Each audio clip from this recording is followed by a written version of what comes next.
Nobody Asked Us with Des and Kara is back for episode number 6.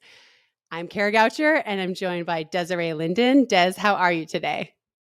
I'm doing well. That was a great intro. Are we going to keep numbering these as we go, or like when's that going to fall off? I'm curious. I don't know. When we get to 100 or something, I don't know. But yeah, I do feel like that was probably my best intro yet. Nice work. Solid. Progress. Okay, so today we're going to talk about some current events and lead us into a topic that a lot of people want to know our opinion on. But first things first, how is the Boston prep going, Des? You're about 2 months out, little less. How's it going? It's going well. I feel like it's going well. I said that before New York though, and then I just tanked. So I'm cautiously optimistic. I'm going to do New York half as a tune-up race, so that'll be fun just to bust some rust and see where we're at. And I think like before New York, I didn't want to race because I was like, just head down, prepare, do all the things correctly, eyes on the big prize. And then at the end of it, I was like, I have nothing to show that like I was in really good shape. I promise, I swear. And so now I'm like, well, wherever New York falls in, it'll fall in. But to just get out and race and put the uniform on, I think will be good. So all things are going smoothly, healthy, fitness is coming around. Yeah. Thanks for asking. So you have run the New York half a few times, right? Like that's been a part of your prep in the past.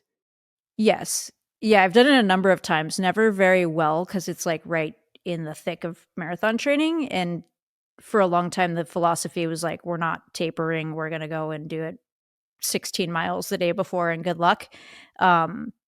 So I don't know what the strategy will be this time around. My coach now is way more inclined to be like, go race and try to see where you're at. But yeah, it's always fun to put on the calendar, and going to New York is never the worst thing.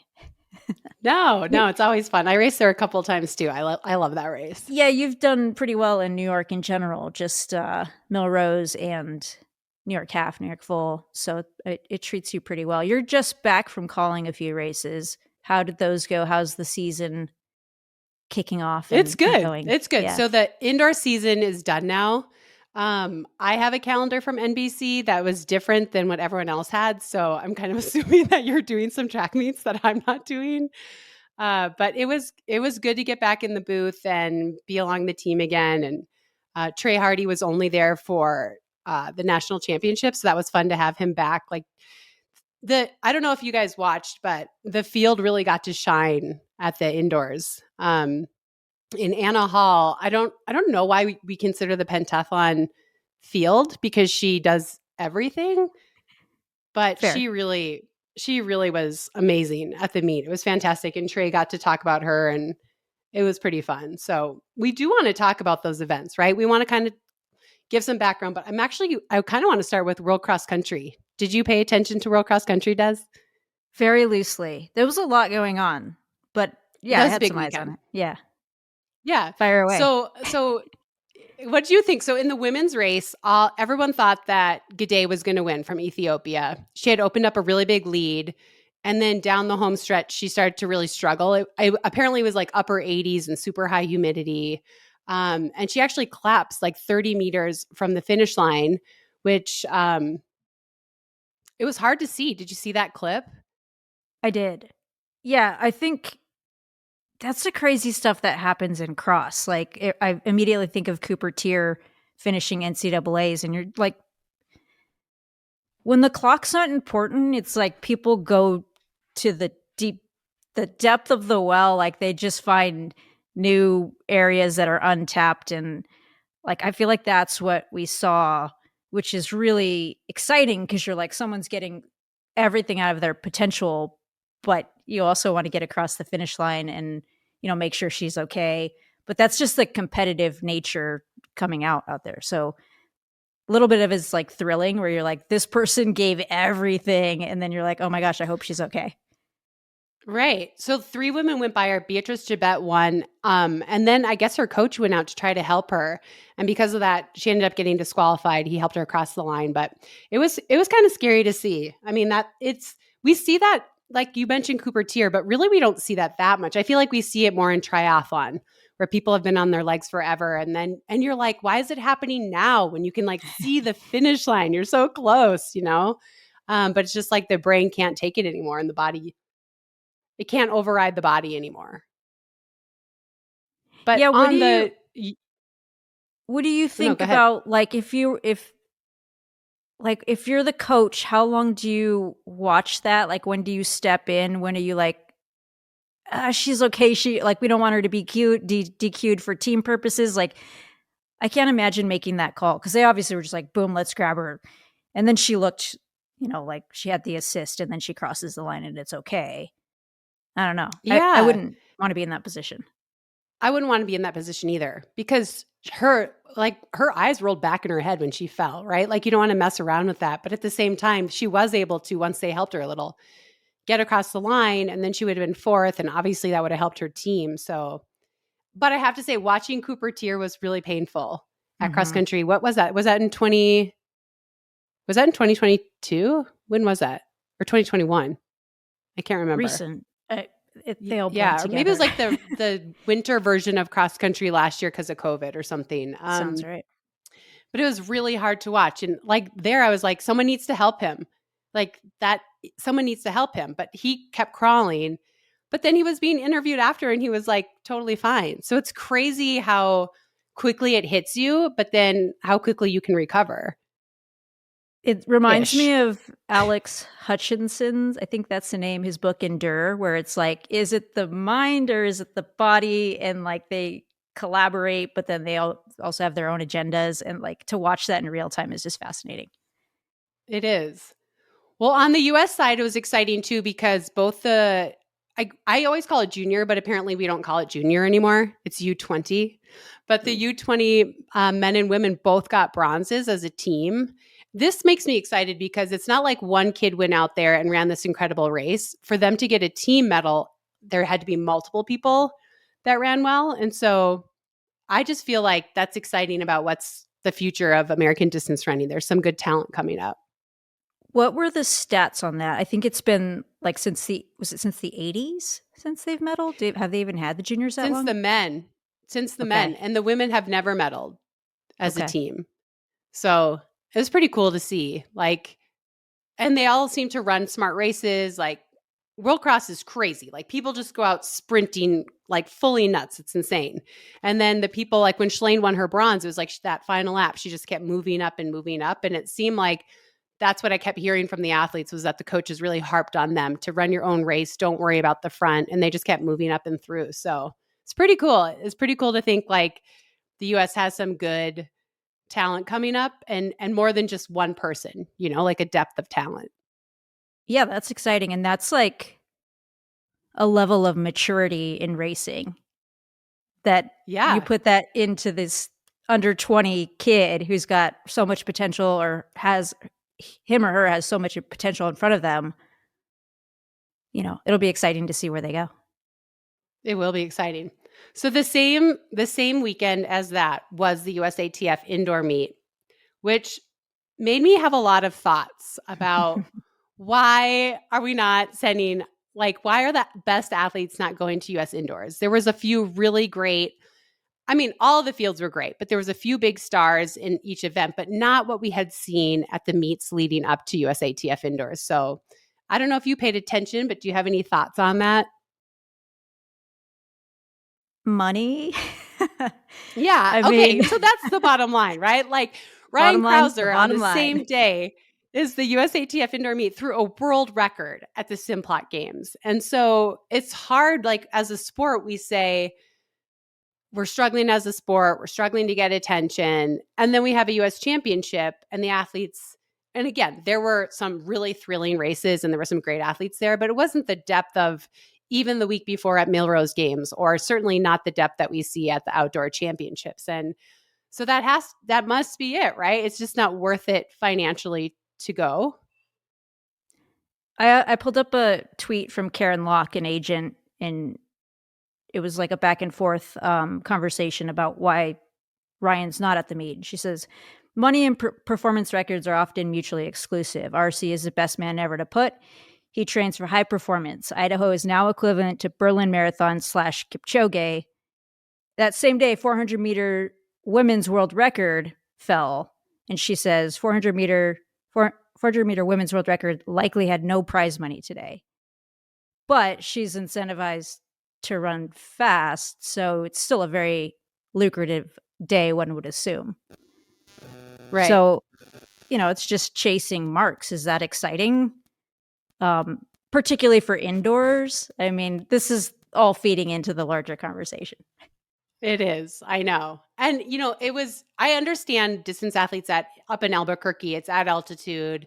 You're not going to rip a fast time. But they were saying on the field events, you could throw you could throw further there. Like you could potentially do better there. And especially in the 60, that's why Otto was saying that's why Noah was there, because that was like a great chance for him to run a personal best in the 60. We saw Aaliyah Hobbs take down the American record in the 60s. So that is so interesting to me too. Like that one venue could be super good for some disciplines and not so good for other disciplines. Right. I think it's like 800 meters, you start going, what is it good or is it bad? Potentially this is faster. But I feel like over the last 200, you're like, this was a mistake, which is every 800 ever. But I feel like it's probably exponentially worse up at a little bit of altitude. I think it's Go ahead. Yeah, no, it was the women's 3000. Ellie Hennis went out and just started hammering 9-minute pace, and the winners ended up running 8:48, and so that was off of 9-minute pace up at altitude. And I just kept thinking, what a brutal, horrible run.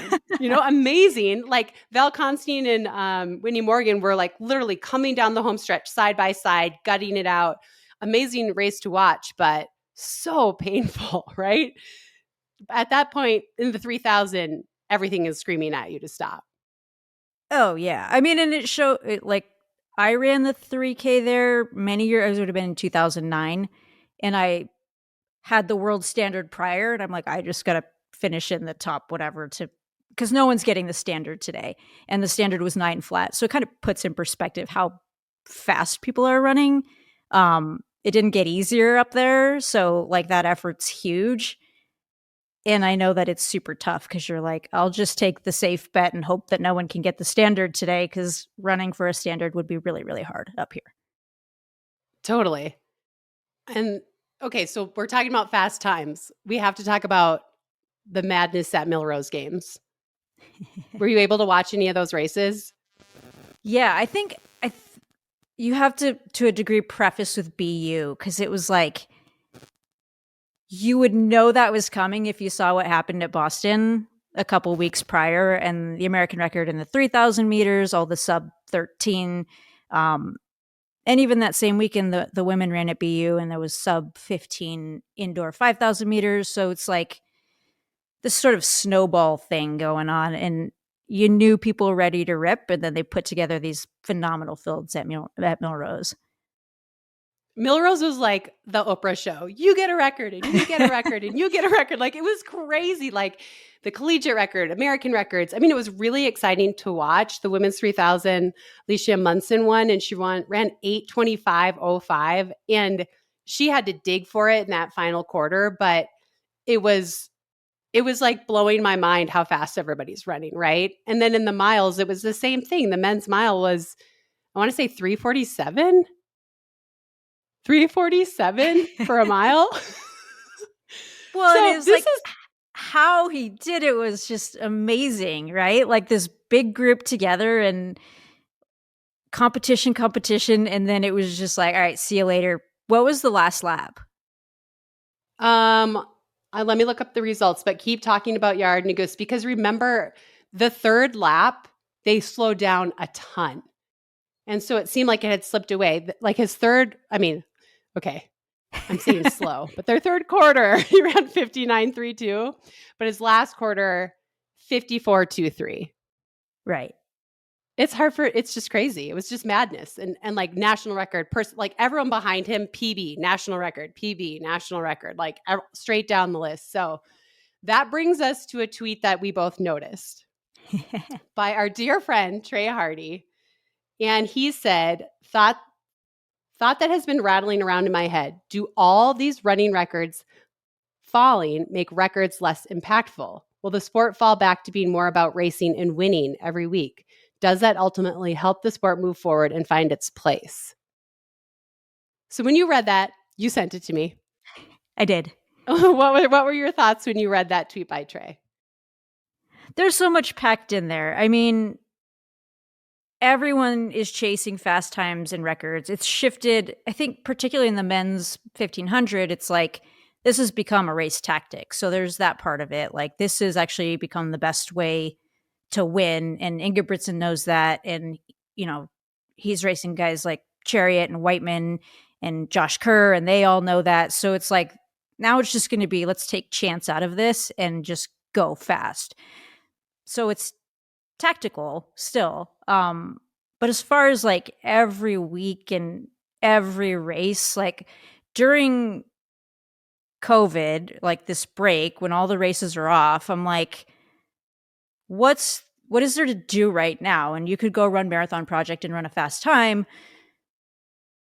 But thinking again, like in terms of decimals and dollars, it's like it's easier now than ever before to run a record. So I'm going to figure out how to get a record. And that was like my mindset because that's what's going on right now. But I do think, go ahead.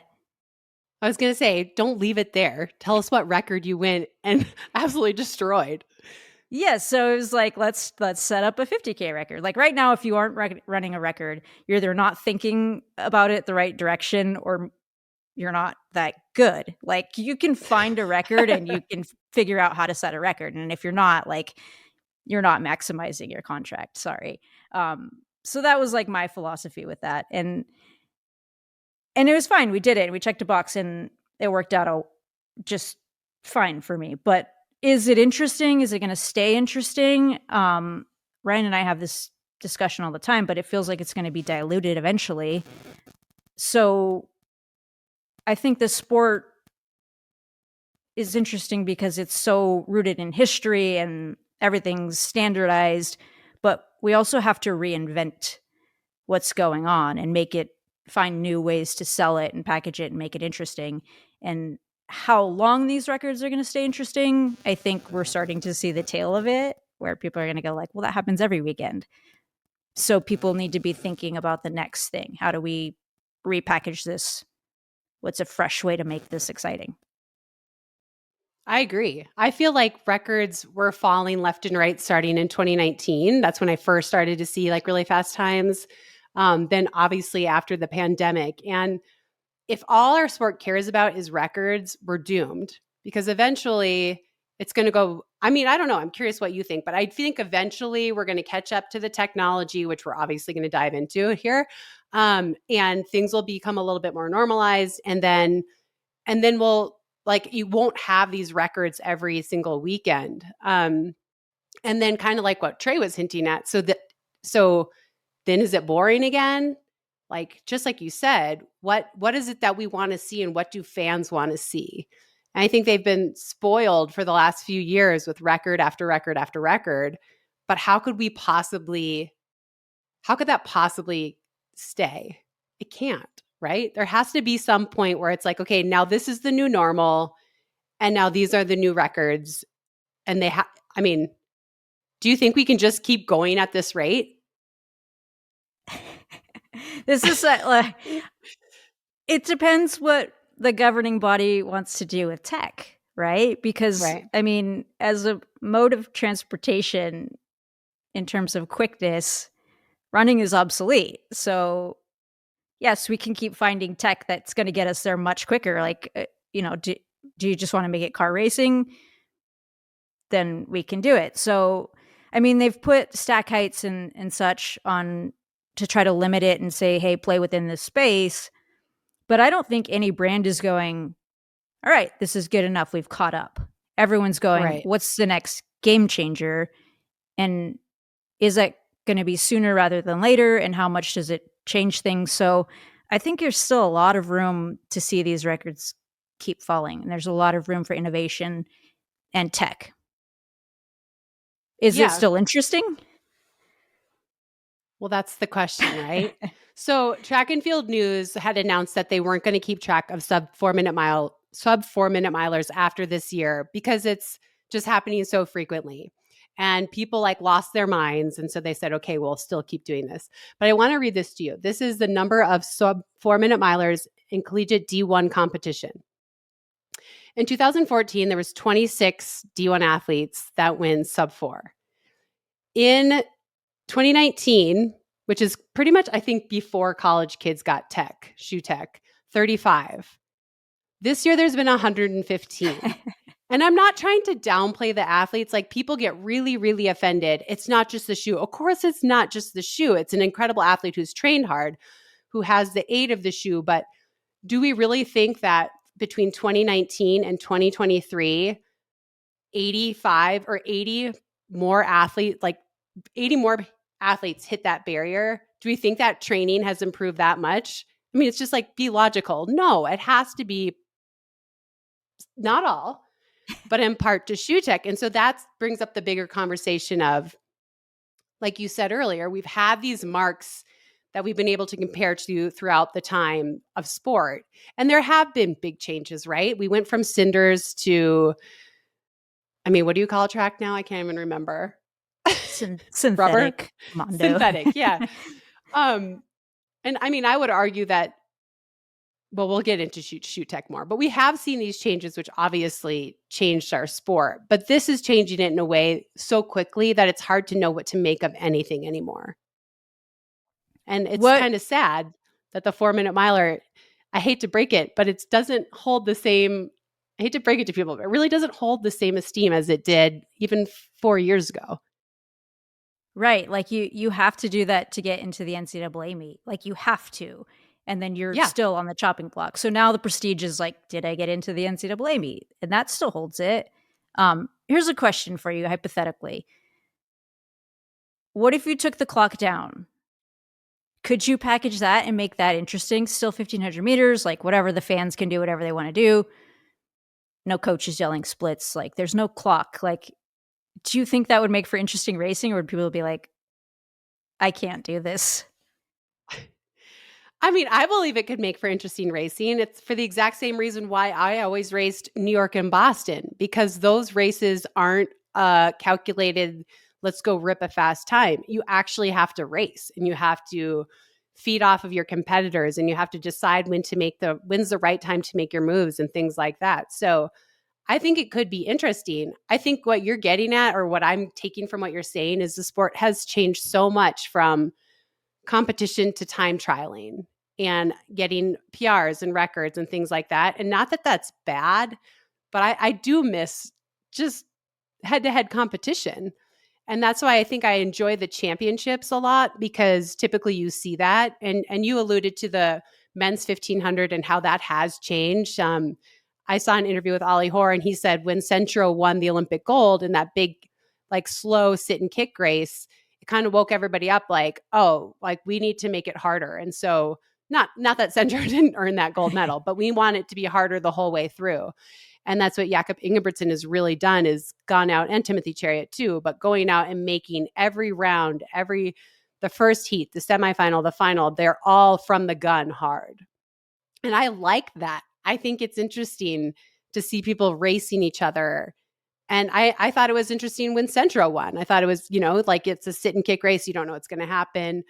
But nobody's fixated on the time, right? They're fixated on beating each other. Do you think a 1,500 with no clock could be interesting? I mean, I think you just described it, right? Because the rounds in the major championships, like, the goal is getting through. That's the prize. They don't care about the time, but the time becomes a little bit of a tactic. And then it is with the heats too, where you can see what other people have done. And then it's like, let's just make sure we're faster than that. So yeah, I mean, I think it would blow people's minds. They'd be so annoyed, and everyone would be taking splits anyways. But we're at a point where, like, the time doesn't matter. So why don't we just take the clock down and let these guys race and figure it out by feel? And, it's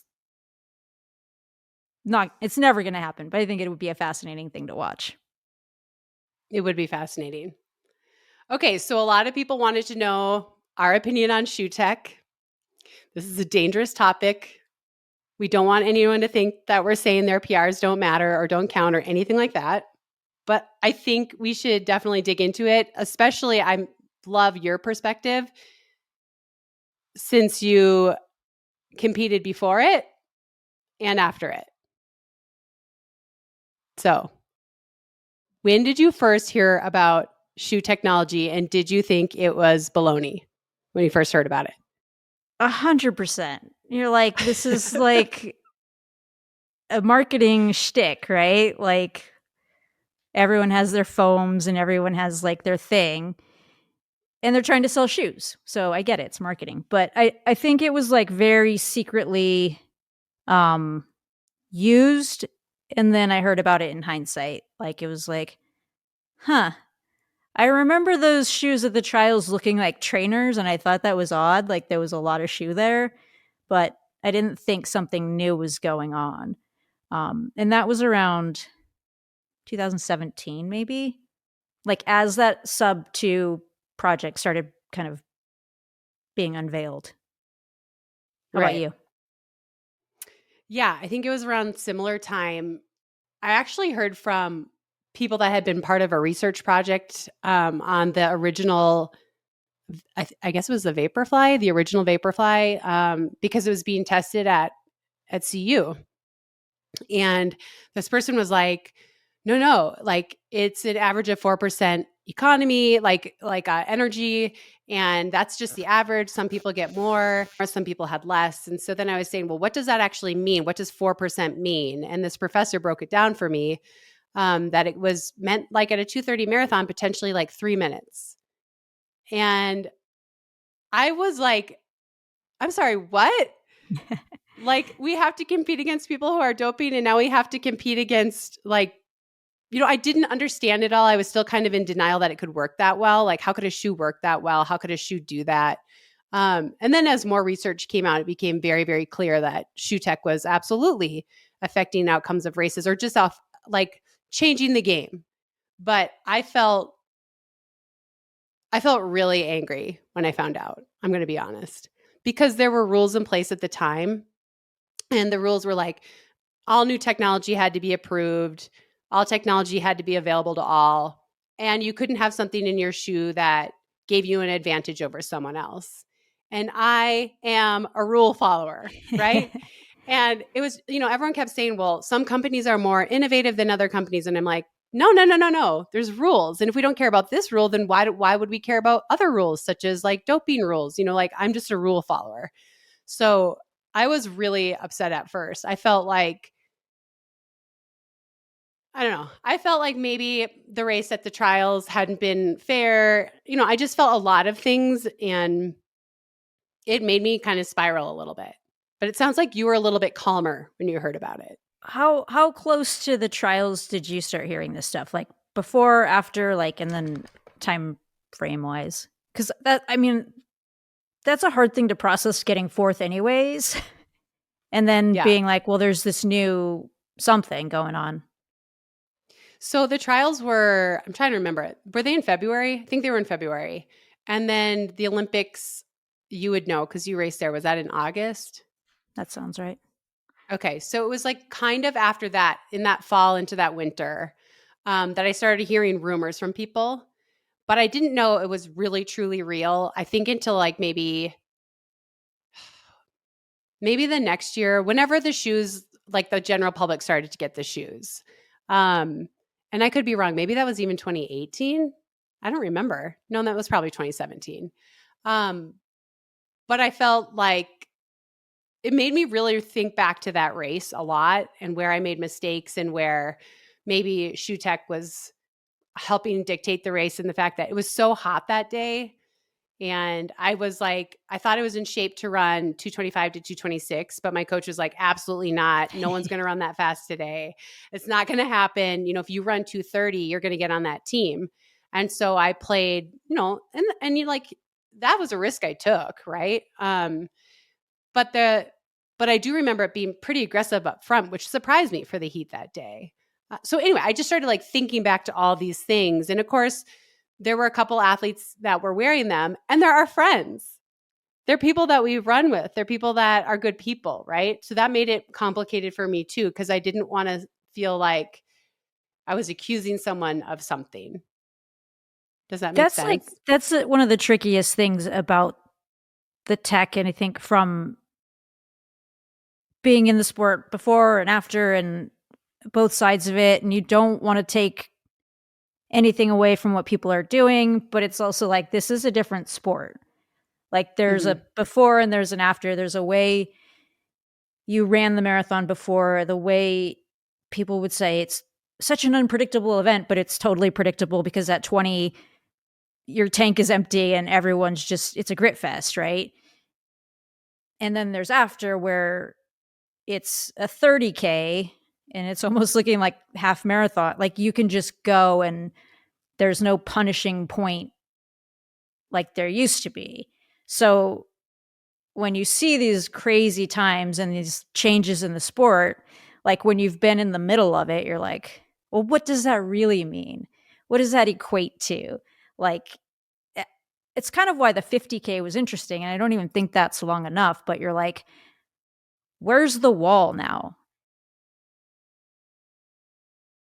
Does it make you look back on your 2017 Boston, which you had just poured everything into?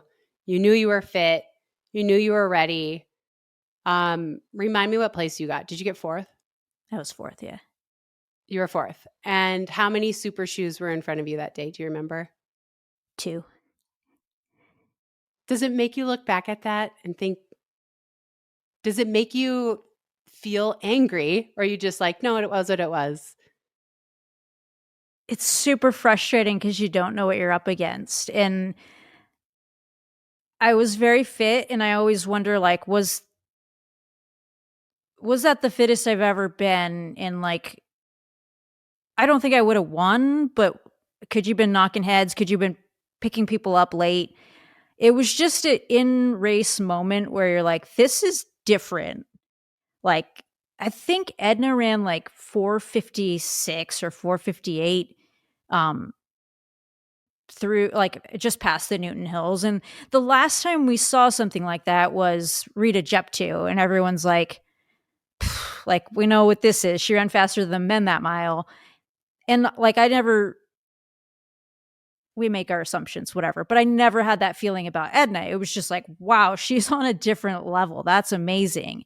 And then you had Jordan's debut where like, she's just like a natural at this event. But in hindsight, you're like, I don't know, maybe I would have been right up there. So it's two different things going on. And then you look at other people in that race and it's like Rudy Aga was in there. Like, I don't know where she finished, but she ended up being quite good and running a bunch of really great races when she got her super shoes. I think Kosgei was in there as well. Didn't have a great day in Boston. Then she got her super shoes and was amazing in Chicago. So it was just fascinating. Try not to be irritated about it. Do you think that it was then IAAF, now World Athletics? Do you think they failed athletes during that period and even now?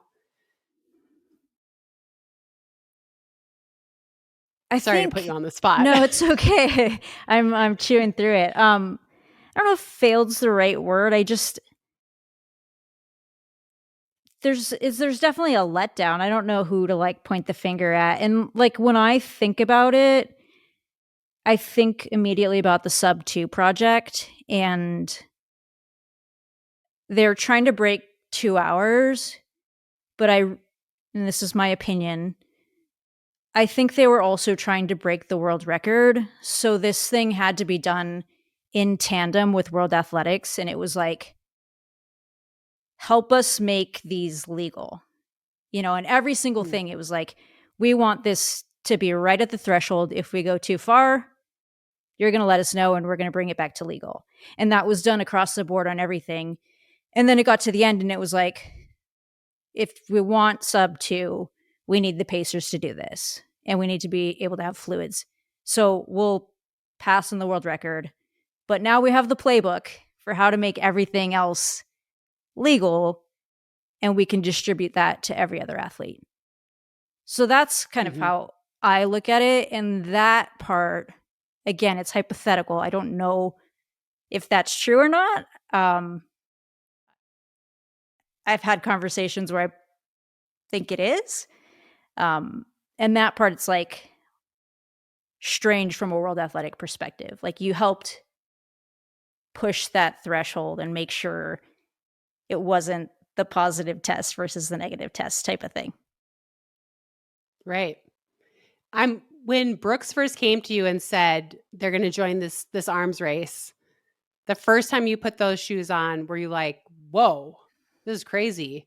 Did you have mixed emotions about it? Like, look, you have to use shoe tech now, or you're literally seeding, like literally, depending on how someone responds to the shoe, you're seeding 2 to 5 minutes to someone. You cannot do that. The game has changed. But what I'm trying to get back to is, before we knew what this was, before we knew it was going to stay, before it seemed like it was too good to be true, how are your emotions around it when Brooks was like, we're going to build a shoe too?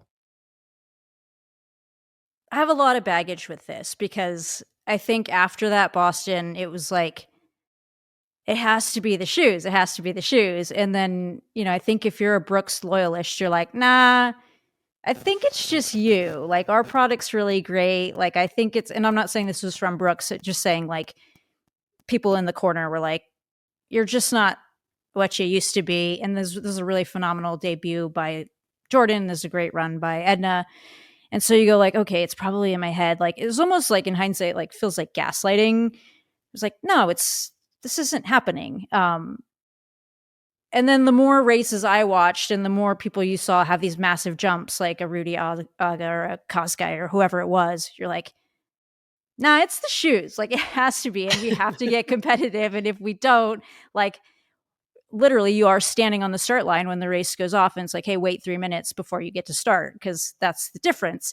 And that was when it felt like World Athletics wasn't going to do anything to stop it. It was like, let's get the best thing possible, and like, let's make something that's better. And yeah, now it's an arms race. But I feel like I had comments in New York about it, and even when we were starting the process, I was like, I think this is trending a terrible way. Like, it takes away from the purity of the sport. And now it's about tech. How do you feel watching that? Like, when you saw some of the times that just started popping up? I mean, it got to be kind of funny because it was like, I had been one of the best American distance athletes, and I don't think I'm on a single top 10 list anymore. Maybe my half marathon, but nobody counts it anyway due to the point-to-point and the massive drop on the last hill. Even though that, by the way, that Great North Run is freaking hard, okay? It is so hilly and hard. And it does have a massive drop, but it's like you're eating your knees. It's not even comfortable. But anyway, it just, it just kind of became like, I think that's the part that back then bothered me. It was like, oh, they just not care Goucher off this list completely. And it's like, well, I was on Cinder and they're on synthetic. You know what I mean? Like, let's, I think the times have just gotten so fast that I can't even imagine. Like, I feel like, hey, I was pretty good. I podiumed at Boston, New York. I made an Olympic team. I mean, my worst major I ever did was New York, but I was always like in the top 6 or 7, top 6 everywhere. Right. So I was kind of like, I was pretty good, but I didn't even sniff some of these times. And then I think, well, is it just that everyone's so much better? Like, I just, like, in the last 5 years, everyone's just gotten so much better. And then I'm like, I think people have gotten better. That's just natural, but it has to be part shoe. So then I'm always wondering, like, well, what could I have run if I had this shoe, But it's it has taken over. It's not going anywhere. The genie's out of the bottle, right? And part of it was brilliance by the first brand to do it, because they got these shoes out to the market. People started wearing them and ripping PRs, and they're like, I don't want to give up my shoes. Like, I trained my ass off to do this, which everybody does, right? Like, I'm not saying that the shoes take you from 0 to hero. They don't. You still have to put in the work. You still have to train. But it's just undeniable, but that it's changed the times everywhere. And we really saw the spikes first start to enter in Doha at the World Championships in 2019. It was very similar to the road racing scene where just a few athletes had them. And then by 2021 in Tokyo, most people had shoes. But as you said earlier, it's still changing and everyone's still trying to find that advantage. One of the things that I really hate about it is that not everybody responds the same way to one shoe. So what I don't like that, because I feel like even if you're a professional athlete and you want to join a training group, if their shoe doesn't work for you, you can't do that. Even if that's the best coach and best situation for you, you're basically saying, okay, I'm willing to run 2 minutes slower because I really believe in this group. I mean, that's nuts. You have to go run as fast as you can. So I feel like it's changed everything about the sport, including training groups, how people get recruited after college, how people get recruited into college now. I mean, it's just changing everything. And I'd never raced in a super shoe. I trained for the 2019 Houston Marathon, but I just wanted to compare myself against myself. And I actually ended up dropping out. But I've asked other athletes this who rode both sides of the super shoe, and they will not talk to me about it, but I know you will. So I'm Uh-oh. always like, how does it change training? How has it changed your training, right? Like, how often do you use them in training versus do you use them all the time? Do you not? Have you noticed injury if you use them too much? Like, I don't know, because I've never trained in them. But people can be really defensive about it. And I'm like, no, it's just different. I'm just curious what it's like, especially for someone like you who had the before and the after and were relevant in both times. You know, how has it changed your training, the way you approach racing, all of it? You should totally get a pair. I think I would need That's what to I start left crying. with.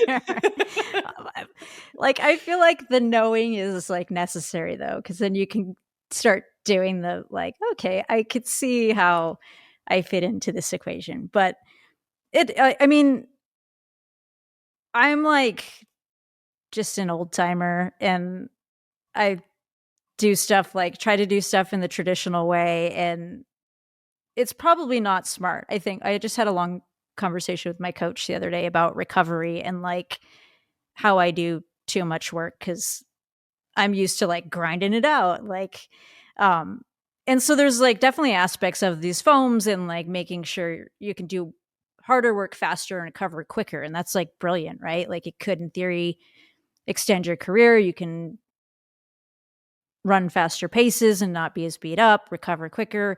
So there's all these different ways to use them. And I'm not the person who has it figured out. I'm like, if I could do workouts in Brooks T7, I'd be like, this is fine. Because I know what this means. And like, I can compare myself to myself. And yes, I've gotten slower, but this is actually really good. And this equates to that. Um, so I'm not the right person to tell you how to use them correctly. I just throw them in every now and then because I feel like I have to adjust to the stack height. And ultimately, at the end of the day, I'm going to race in them because I'm not spotting people 3 to 5 minutes like at the start of a race. So um, I think it's an interesting thing. I think there's a whole like program system that someone could set up and how to maximize them. And I'm sure there are coaches that are doing that. Um, I've never asked my coach to do that though. He'd just laugh at me. He'd be like, just wear a pair of shoes, just go run. What do you think And it's that done? first, Go ahead. no, go. What do you think it's done to the business side of the sport? I mean, I think that's been a big change that we've seen. And you talk about all these fast times, and then you have the masses making more breakthroughs than ever. And it's like, man, so and so just blew onto the scene. Like, this is amazing. How does that change things from a contract business perspective? Yeah, well, as we were talking about the sub 4 minute mile before, a lot of accomplishments aren't as meaningful. I mean, we talked about this on an earlier podcast, but I mean, I really should get the numbers because I'm going to botch it. But in Houston at the trials, there was like 180 women or something. Maybe the trials for in LA, maybe there was 200 and there was 500 in Atlanta. And I think on one hand, that is awesome because it's a bunch of women experiencing something amazing. that they never thought they'd ever experience. And it just brings more stories and more love to the sport. But at the same time, there's another part of me that's like, oh, but this should be special. Like, this is who we're selecting our Olympic team from. And it should be hard. It should be hard to qualify. Not that it's not hard. It is hard. I don't think I could do it no matter how hard I train, but it should be like elite, like it should be special. And so, yeah, it's just wild watching from afar. I mean, before, if you qualified for the Olympic trials and you had a couple good races, you could probably get something from someone, like whether it's gear or travel or something, where now it's like, so what? I do feel like it's probably made contracts really different. I'm not in the sport, so you know better than me. But I would doubt that American record bonuses are as high as they used to be, but I could be totally wrong. But just because they're falling, I mean, on the track, we've seen them fall week after week, indoor and out, right? So even though it's special, it's the fastest you've run. No Americans ever run that fast. It's probably not going to last very long, right? With the way we see it going. So I don't know. I guess that's what's hard for me is I do think it's fun to watch people chasing records. And I had an awesome time watching Millrose and watching everyone just gut it out. But at some point, it's like, does it all still mean what it meant? And as Trey said, is that good or is that bad for our sport? Like, if everyone's used to watching records and that's what they're getting hyped about, if we do get to a point where we reach some sort of like homeostasis and the records aren't coming as quickly anymore, do we lose our fans? Do you worry about that at all? A little bit. It seems like it's going to trend that way. But I think that you can have both storytelling components, Like, I think when I first did my first call, it was New Balance Indoor, and there was 1,000 meters and there was an 800 meters. And Bryce Hoppel's in the 1,000, and I'm like, well, the story here is he's going for the American record. Like, that's otherwise, why isn't he in the 800? And, Betsy's like, no, like, you don't want to set people up for disappointment. Talk about the racing first. And then if he happens to run into the record, then you bring up the record. And I will die on this hill. I'm like, this is like 1,000 meters is a pursuit race. Like, the only reason he's doing it is to chase the record. And I think, to me, you can tell that story. And if he doesn't get it, there's still some emotional connection with like, oh, he's disappointed. Like, that's okay too. And then you go to the 800 meters and you just tell the race story. And that's like, this is an Olympic event and you should fall in love with Donovan Brazier. And when you turn on the 800 meters in the summer, he's probably going to be in it, hopefully, whatever. But if I sell you Bryce Hoppel in the 1,000 and say, this is your guy, you're going to love him. He's like, whatever the story is, that's not the record. And then you go like, oh, the Olympics are on. Let me watch the 1,000 meters because I want to see that Bryce Hoppel guy. Like, Right. well, that doesn't exist, right? So I think that you have to just figure out storytelling and what's the compelling way to sell it. Like, we're selling stuff, and each race is different. And I think good meet directors will give you the people to work with, and then you just have to craft it the right way. That was a cop-out, Okay. kind of. That was a total cop-out. Yeah. It's hard because I've seen some incredible performances the last couple of years, and I don't want to say, oh, they're not as special as I think they are, because I don't want to discredit. Like, again, you still have to do all the training. You have to get up every day. You have to be dedicated to it.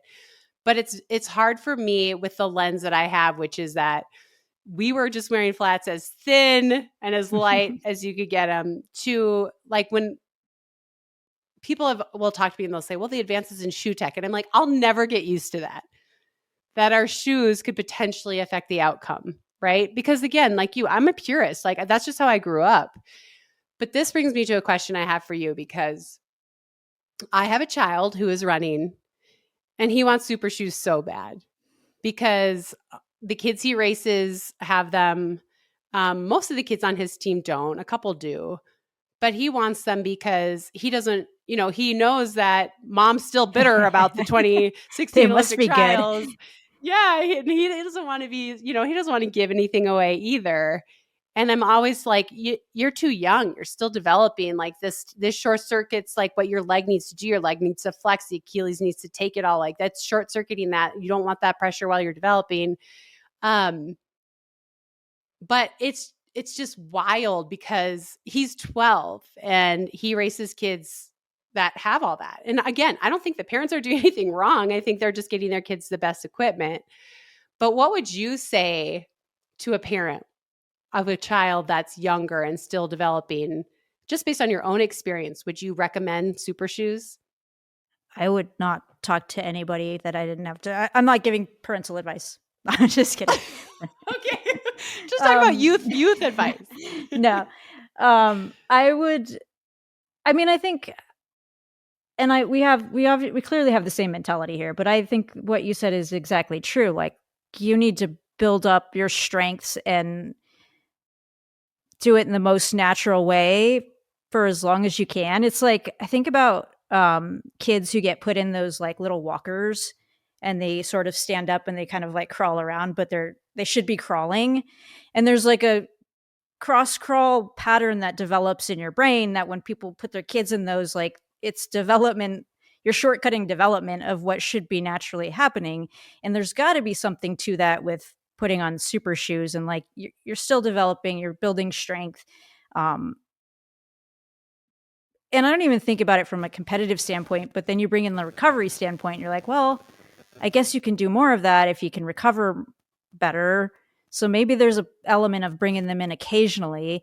And then it all gets confusing where it's like, they're kids, like, just let them run around and whatever is available that day, put it on them and go have fun. So if it keeps a kid in the sport in running and they're like, I don't want to do this if I don't have cool stuff, like, all right, fine, whatever. But like, if they're completely unaware of them and something looks flashier and it's not super shoe, like, get them excited about that. Right. No, poor Colt. He doesn't get anything cool. I mean, obviously, I have a relationship with Ultra and I love their shoes and everything, but like he's asked for the cool kicks, the dunks, all this stuff his whole life. And he knows the answer is going to be no. He's not allowed to wear the big brand. So I he's think used to not that's having the cool stuff. I think that one day will be cool for him. Like, he'll get it and he'll be like, oh, like, we stood for something. I didn't get it then, but now I understand it. And that's actually way more exciting than shoes he's going to forget about in like a month. Like, he's going to tear through them or he's going to outgrow them. And it probably sucks right now, but like, they're going through stuff all the time. Like, he probably doesn't Totally. remember any of the material things. Like, you remember the moments and the cool shit you did in them, but you don't remember like what it was. And then as an adult, he'll be like, oh, that's really interesting. And hopefully he'll want to dig into the stories about it and understand it. Yeah. No, he's good.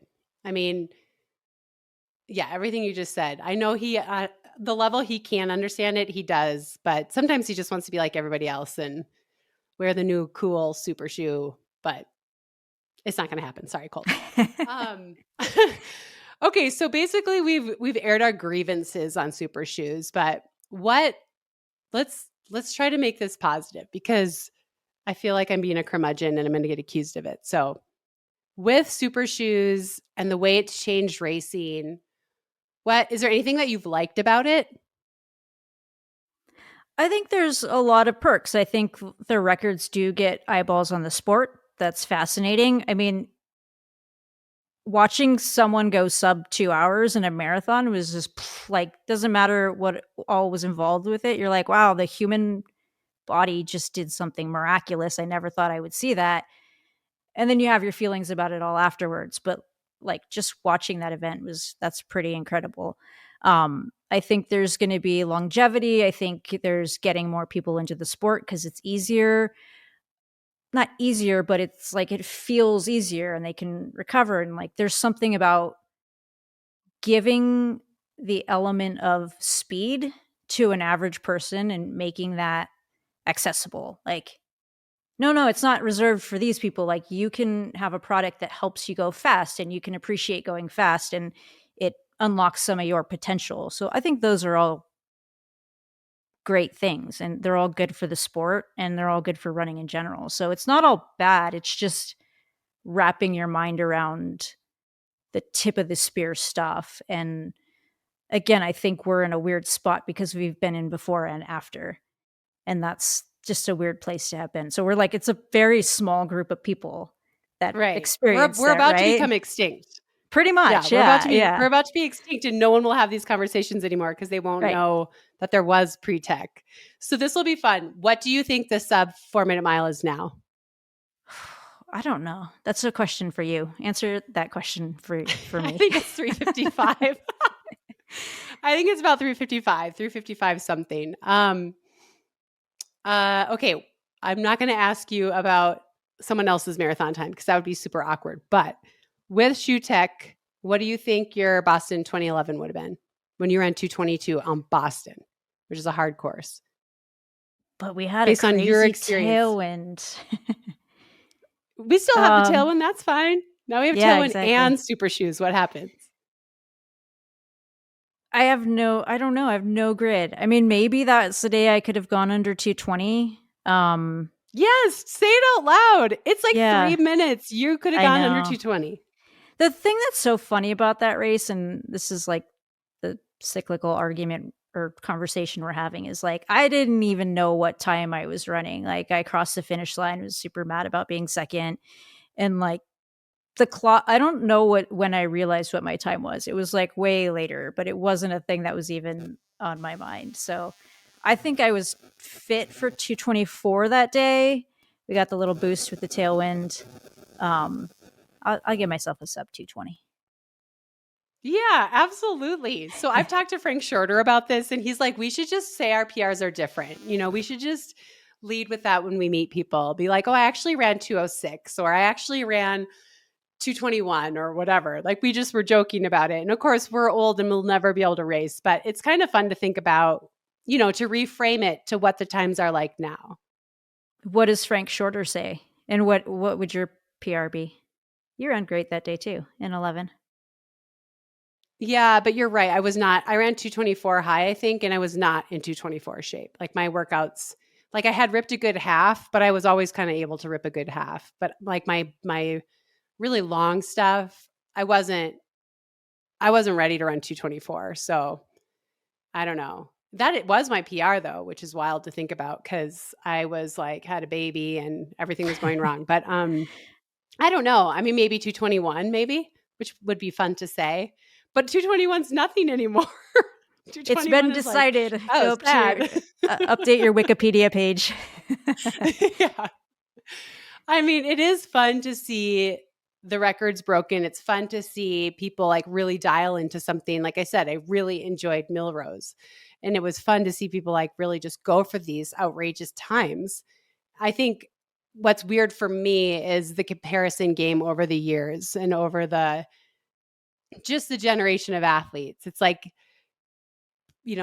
before carbon and after, right? Like, it's just a different sport. And it's curious, like, it's just interesting to me that you've been able to survive in both worlds. Did it change your training? It seems like you haven't really changed your training too much. I've changed my training to adjust for age.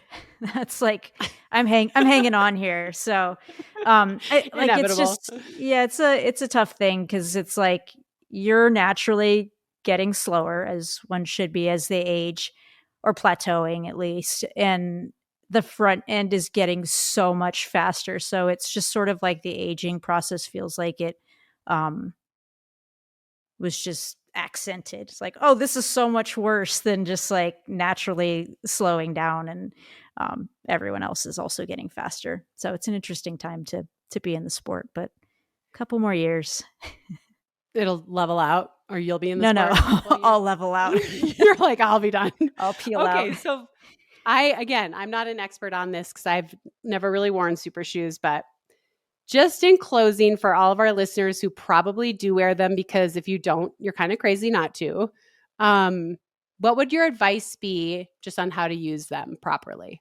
I know you said you're still figuring out yourself, but you have more experience than me. So give us your super shoe rules, Des's super shoot rules?